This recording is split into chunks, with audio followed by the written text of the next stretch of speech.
I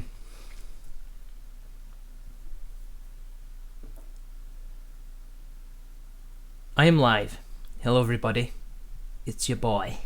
And well, welcome to a news/Boicast. And well, as per usual, try to keep this short and brief.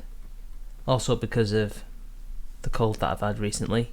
Woke up with it again, but luckily the throat is not too bad. So, what is happening in the news this week? Well, if you've probably seen on Twitter, some of you, I've had some videos removed. Complete bullshit reasons. I have done nothing wrong. It was a video responding to Hassan Piker that was removed about ISIS, and he was complaining about how, how can we treat ISIS as more of a threat than white nationalists, which is kind of obvious because at the moment, one group was, ISIS is no longer a threat anymore, but at the time they were. And at the time they were the ones doing terrorist activity and bombing Europe and bombing other areas of the world and trying to conquer and invade other peoples. White nationalists, not so much, to put it lightly. So that's what the first video was. Or was that the second one?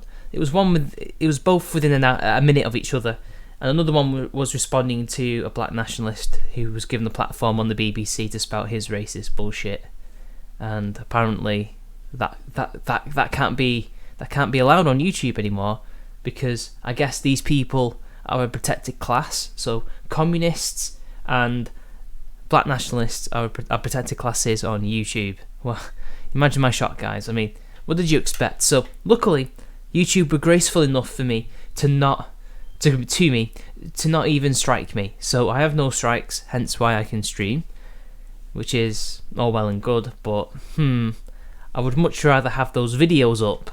So I have actually I have contested them. I have appealed to have them back. I don't know when I'll hear back, probably a week or longer, most likely longer. And we'll see what will happen. I don't think they'll keep them up. I think they'll keep them removed forever and ever. And, oh well, what can I do? What can I do? But anyway, let's bring up the news, because that's the personal news. Also, what happened to you, Crystal? You've had a message retracted. I didn't do anything. Something's not right there. I'm going to give you a wrench. There you are. You're a mod now. Of course they are. Of course they're protecting them. Anyway, we need to get into the news because there's been some interesting stuff. Right. Here we are. So, I was going to make a video on this, but it's kind of out of date, if you can tell. Oh, here comes a auto start video. There we go. I think I made a video about it at the time, but basically there was this guy, a certain person that you can see there. He stabbed two elderly people in Manchester Victoria Station, which was the site of the last attack, and he was arrested. He was found alive, obviously, and at the time people were just saying, "Oh, it's just mental health. He doesn't know what he's on about. He's just crazy."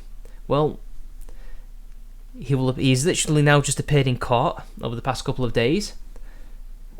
Like I said, this news article is old, so I don't know if he's been found guilty or not. But he's been charged with a terror offence, so they must have done their psychiatric evaluation of him and determined that the guy is not insane. He's just a radical. So there we go. He's been charged with terrorism or attempted terrorism, attempted murder. I was right. All the other people in denial were wrong. And that is all I have to say about this. People need to stop with the bullshit now and just admit that we have a problem. But hey, whatever. Oh yeah, this is a bit of a three-pronged story. So basically, Trump and Sadiq Khan have been fighting again. No news there, I guess, but what's interesting is that Donald Trump decided to quote Katie Hopkins, of all people. I didn't even know he knew who she was. But then again, she was also on The British Apprentice, so maybe that's how he knows who she is, apart from also, being a commentator on politics nowadays. Yeah, that's how she became famous. She didn't even win the show. She probably could have won it, but she decided, you know what, I don't want to be on this show anymore, right near the end, and said, I'm going to do my own thing. And she did. And here she is. And basically, she was criticising him because in London there was, I think last week, 3 murders in 24 hours, within 24 hours of each other. And again, if you know anything about London, you know that this is nothing more than a recent trend since a certain person, Sadiq Khan, became mayor. Since his neutering of the police and the failure to actually combat this crime, things have been going up and up and up. And Prime Minister hopeful Jeremy Hunt, or Jeremy Cunt as a lot of people call him, he apparently defended Trump's criticism. Now, what was Trump's criticism before we get into Jeremy Hunt? If I can get the right article up. As you can see, 14 people were arrested over 2 murders and 3 stabbings. So it was even more than just 3. If I can just find that tweet. Here we are. London needs a new mayor ASAP. Khan is a disaster and will always only get worse. I mean, it's not as quite as good as the last time, but round 3 has started off quite well. And apparently Khan responded in the usual way he always responds to Trump, which is to cry racism. Rather than actually respond to the criticism that he's a terrible mayor who's allowing people to die on the streets, much like how Manchester's mayor allows the homeless people to suffer and can't pay his workers on time and is basically cramming Manchester full of traffic because he can't urban plan properly, and he probably doesn't even live here anyway. He's from Liverpool. He's not Sadiq Khan, but they're from the same party. But we have our own issues with our mayor, but luckily we're not London yet, at least not yet. And Jeremy Hunt has jumped on the bandwagon to defend Trump. Now, why is he doing that? Well, he's a bit of a slimy, smooth operator. At least that's how he thinks he is and what he ought to be. So he's probably only saying this to appeal to the more hardline Tories to become a leader, to catch up to Boris. Because, Boris is someone who was more likely to say this than Jeremy Hunt. And Jeremy's only doing this to gain leadership points, essentially. Don't fall for it. For the people out there who support the Tory party, I'm not one of them. I don't support any of the major parties at the moment. But don't fall for it. This is a political move on his part. He claims he 100% agrees, but will not use the same words, even though these words are very tame in comparison to what Donald Trump has said before about people. So he's still kind of cooking on it, but I wouldn't say that, but I agree. He's a terrible mayor. Well, we'll see what you really think if you ever do become Prime Minister, which hopefully you do not. Oh, speaking of the leadership debate, since Theresa May sadly departed, there has been a election campaign in the leadership. There's been a leadership election, and everybody's been having their campaigns. And the people who've become the most, I guess, not popular, but the front runners, or very least the most well-known people, are of course Jeremy Hunt, Boris Johnson, Sajid Javid, and Michael Gove. I'm missing a few other people, but they are the ones that out of all the mainstream established Tories, they're the ones who have jumped up and have made themselves known. Then there's another guy, Rory Stewart. If you want to know who Rory Stewart is, it's this weaselly-looking guy on the right. And basically, he's the one that the media loves. He's the one that people who aren't even Tories love. And there's really no difference between him and Theresa May in the grand scheme of things. There are some differences, but not a lot.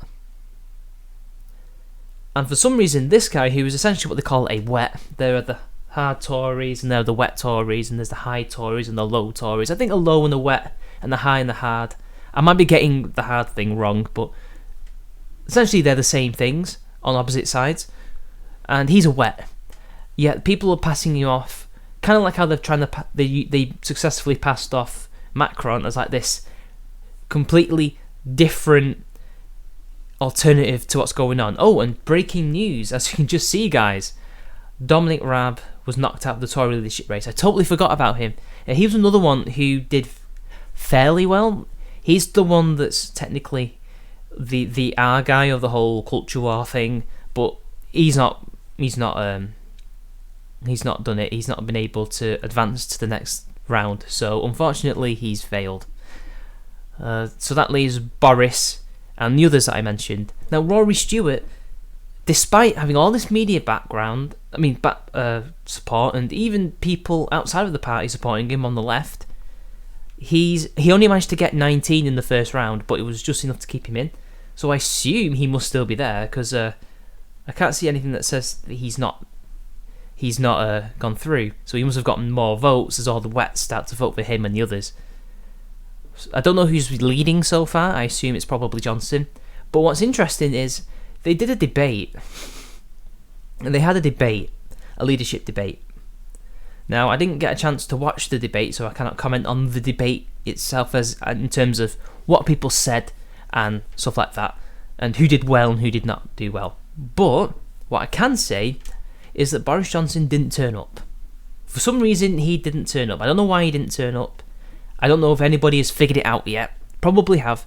I've not had time to really look into that because there's more stuff that I've got to talk about. But essentially, he just snubbed it, or maybe something happened and he couldn't turn up. I don't know. I don't think he really needed to turn up because he's so dominant at the moment, as far as I am aware, last time I checked, that does he really need to? Personally, I think he would have shined in a situation like that because he is that type of personality. It's kind of like Corbyn shined in his leadership election bid. I don't remember if they actually debated in the Labour one between themselves. It was filmed, but it didn't have a TV debate on Channel 4 like this one has, which I'll talk about in a bit, my own opinion on that. But those two have the personalities and the message that will shine over the likes of a Rory Stewart or a Michael Gove. But anyway, I don't understand why they're having this televised debate anyway, or they did have it. I don't understand. It's such an American thing. It's such an Americanized way of going about British politics. I don't like it. It doesn't really serve a purpose. I mean, how many people are actually going to be voting for them anyway? Isn't it just party members only? Right? So why the rest of the country even being subjected to this? Surely they can just film a debate within a building where they're having the election taking place, maybe in London or Manchester. They tend to do a lot of conferences up here. Why don't they just do that? I don't know. They don't need to have a live television debate. I don't know. I don't think it's necessary in British politics. I can see why a debate could be useful in a general election, but this isn't a general election. This is just purely to find out who's going to be the next Prime Minister until the actual general election. Personally, I think if somebody resigns, they should just have a general election rather than a leadership one, but whatever. So, anyway, apparently they clashed over Brexit because some of them are out, some of them are in, blah, blah, blah. Oh, by the way, more news on the dead party. Change UK changed their name again. And what did they change it to? Oh, Change.org disputed their right to change UK. So there's a copyright trademark issue. So that means they now have to be legally obliged to change their name.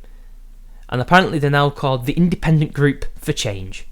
So they used to be just the Independent Group, which was a fine name, nothing wrong with it. Then it was Change UK.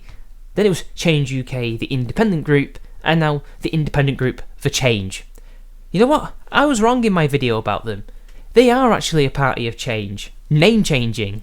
But anyway, in conjunction with this, as I probably said in the video about Change UK, Chuka Umunna was probably going to join the Lib Dems, and he joined the Lib Dems. We'll use that one in a bit. He's joined the Liberal Democrats because he was wrong to think of millions of politically homeless people that wanted a new party. Well, no. People want new parties. They want new alternatives in politics. They just don't want more of the same under the guise of a new party. And that's what you guys were, Chuka. You offered nothing new. The only thing that marks you out as different to Labour, the Labour mainstream and the Tory mainstream, is that you're just a Blairite mishmash of the two sides. That's all you are. You offer nothing new. You offered nothing new. That's why people barely, if ever, voted for you. And he claims that he wants to join the Lib Dems because he wants to mend our broken politics. So you're going to mend our politics by doing nothing new, by just doing the same thing over and over again that broke the politics. Okay. Oh, and apparently he never used to be a big fan of the Lib Dems. Oh dear. Let's have a look at this, shall we, guys? Now, what he says here is actually true, but regardless, it's a bit funny that only 6 years ago he was saying this. Lib Dems betrayed students when they broke their pledge not to raise fees, and as such, no one can ever trust what they say about fees again. 1 out of 2. Vince Cable talks about increasing the minimum wage, but you can't trust a word the Lib Dems say. The Lib Dems, in the form of Paul Burstow, have taken it to a new level today. How can anyone trust a word they say? Oh dear. Oh no, look, this one's even more recent. Whatever common ground we may have with the Lib Dems and some Tories on Brexit, I can't forgive what they've done to my area. Are you not the MP for your local area, Chuka? We can't wait to see that on the side of a billboard. Oh dear, this is a Scottish independence thing. Oh well, still, this is a funny article. And apparently he said he could never countenance suggesting voters support Lib Dem or Conservative. Oh dear. What a U-turn, Chuka. Nobody's ever going to trust you or take you seriously ever again now, eh? By your logic. Let's see what the chat's up to. What you guys up to? Talk to me. Oh, you deleted it, Crystal. Sadiq is a sad little man. To grumph. Beep, boop, beep.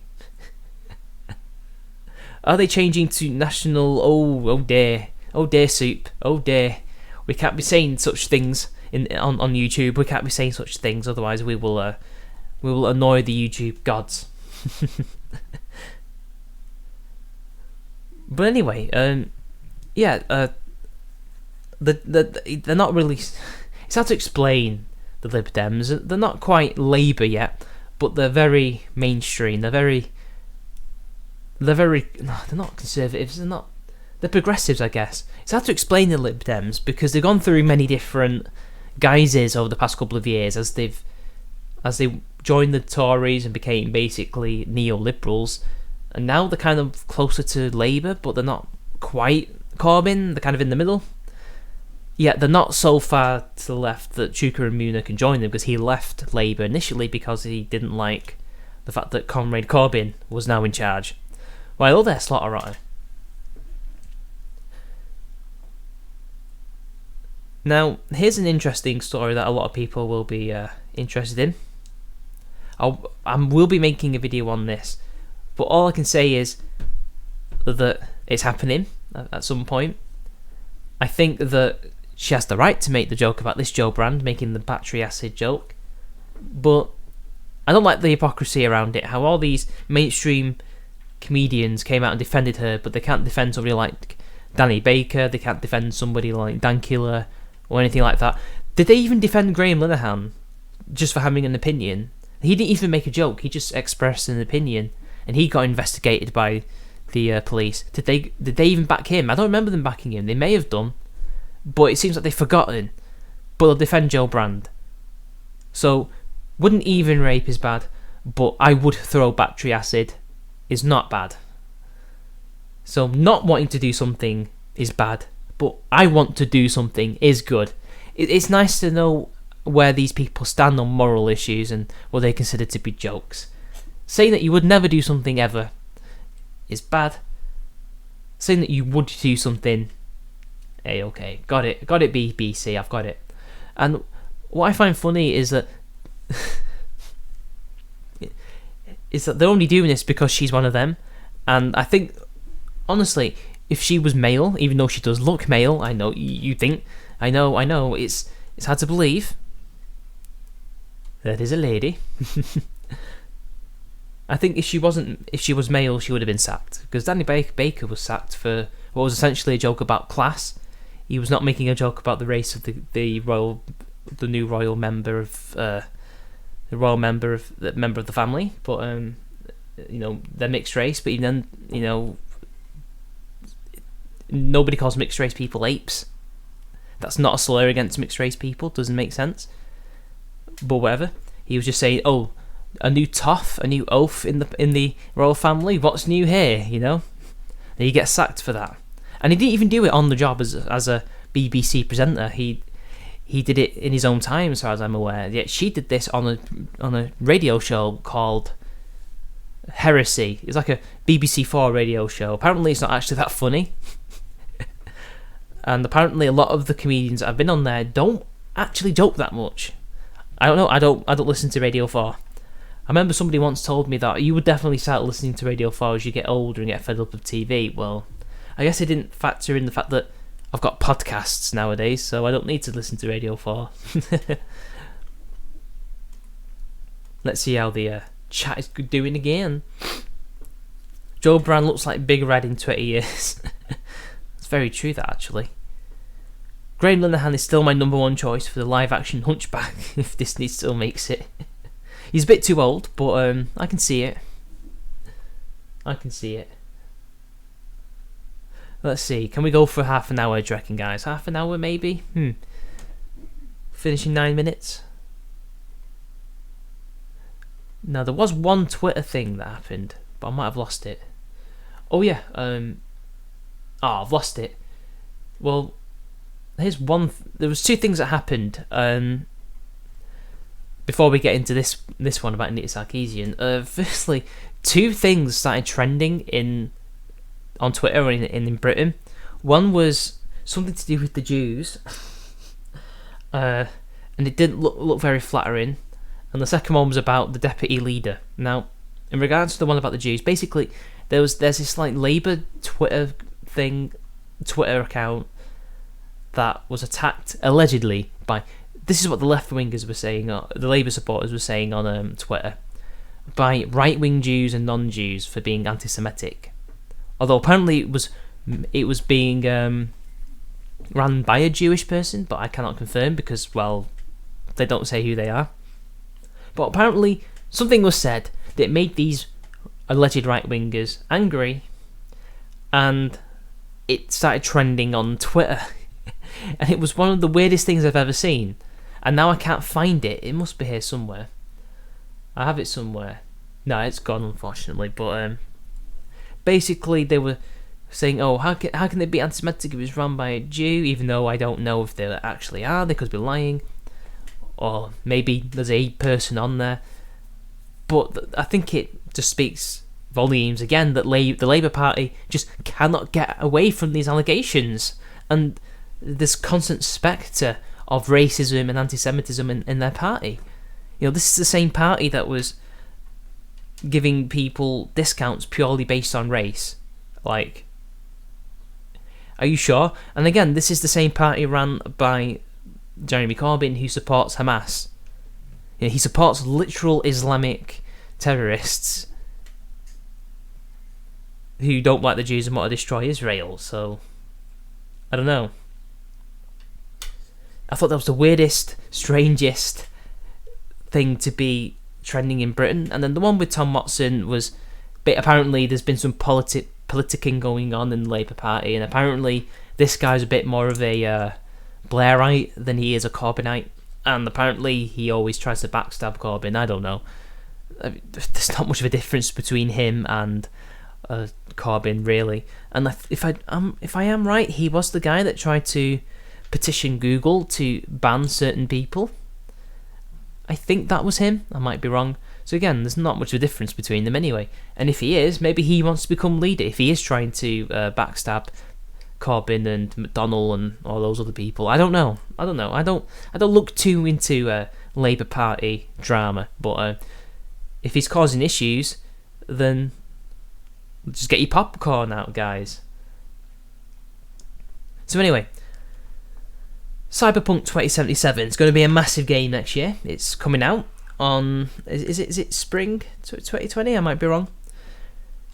Now, it's already had issues before she who shall not be named has tried to weasel her way into it. They've had issues with I think there's somebody in the company that is far left who's been causing issues, and a lot of the far right denizens of Twitter have been harassing members of CD Projekt Red, particularly the old social media manager. He made a few tweets that were nothing really. Everybody knows this. They were nothing. He was just tweeting things out to try and get people excited about the game. They basically screeched and moaned the usual things, and he got fired. There's also some other controversies involving that. And now Anita Sarkeesian. Now, she's tweeted out to somebody saying that she's always available for consulting because apparently they need her to make sure that their game is not sexist.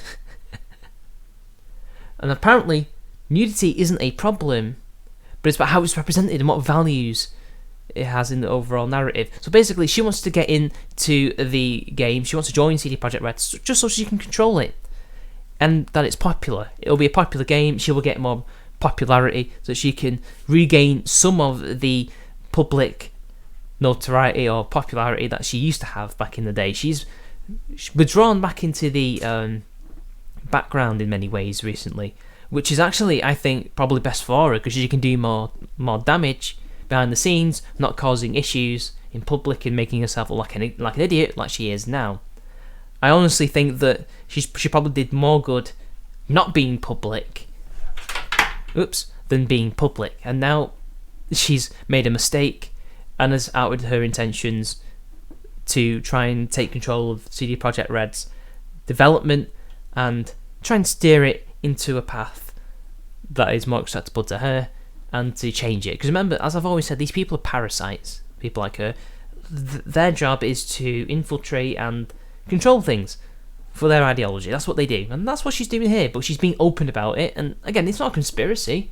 You know, the right wing did it to skinheads, the far right wing, and now she's trying to do the same in gaming, and in particular the actual industry. I mean, it's not a conspiracy. These things happen all the time. So, you know, all we can hope is that CD Projekt Red say no. We do not need a consultant. We have enough as it is, and we just want to make the game that we want to make. Because apparently there is an issue with body horror. Apparently there's a lot of horror aspects to the game. It's not strictly a straight up cyberpunk sci-fi game. There are some horror elements to it. I guess they must have been watching a lot of David Cronenberg's early stuff, I guess. But apparently that warrants her being included so that it can be changed. It's horror. It's meant to be horrific. It's meant to be horrible. It's body horror. It's something that's visceral because that could happen to you, you know? But apparently not. We can't be having such things.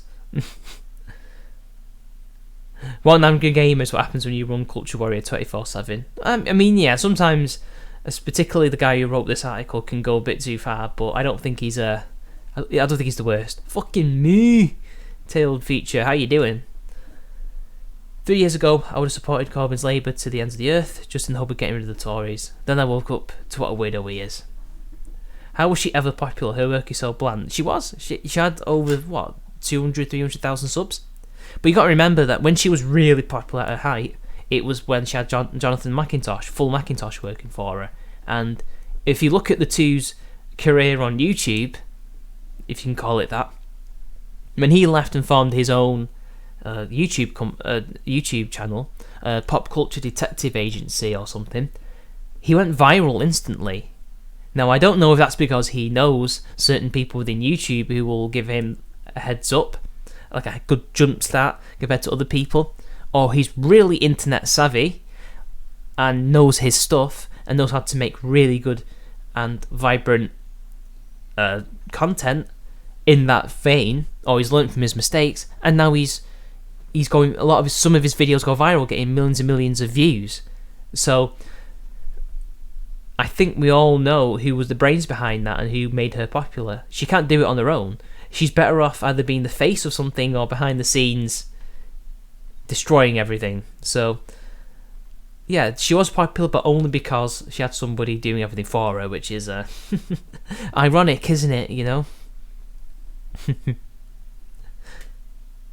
Exactly, we have gone full Macintosh. Hopefully CD Projekt Red do not go full Macintosh, guys. Hopefully they do not. So anyway, I think that's all the news. I can't think of anything else. Let's have a look. What else have I got? Oh yes, almost forgot. It's your boy Peterson. He announces a free speech platform, ThinkSpot. Okay, I'm not gonna do that now. But John Peterson has put his money where his mouth is and has finally decided to announce a new free speech platform, and it's called ThinkSpot. Now he already said that he was going to do something like this as Patreon started to self-destruct and ban people, in particular Carl. But for a while nothing happened, and I think Dick Masterson had already made something within just a couple of weeks, even months. But now he's finally announced ThinkSpot. Now, let's have a look at what it says here.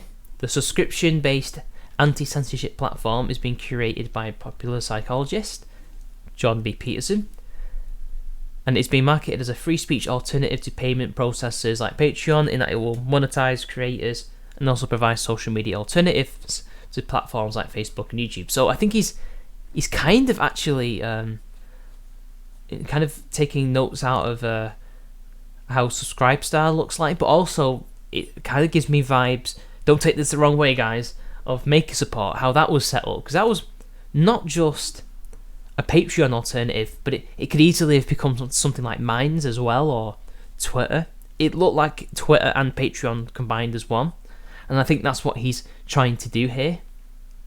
But he's more interested in making it more of a Facebook, YouTube style hybrid with monetization like that. It says, once you're on our platform, we won't take you down unless we're ordered to by a US court of law.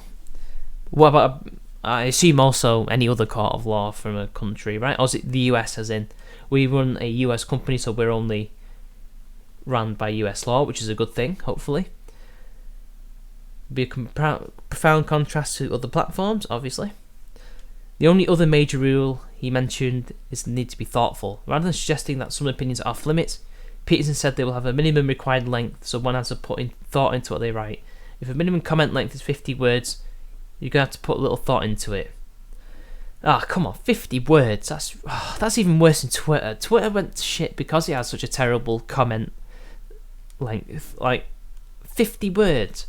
I'm just not going to bother. I mean, what if I have a length, like a tweet, like a website length this long, right? An address this long, and it's like 51 words. What am I going to do? But it's interesting that he's got Shermer on board, which is good, and Sargon himself is a beta tester, so that's good. We'll probably be getting a video on that or some kind of stream, and he'll tell us how it works.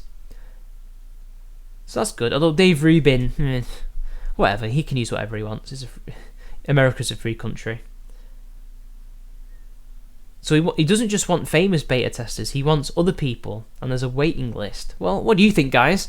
Should I try and get onto the beta testing platform and waiting list, and give it a go?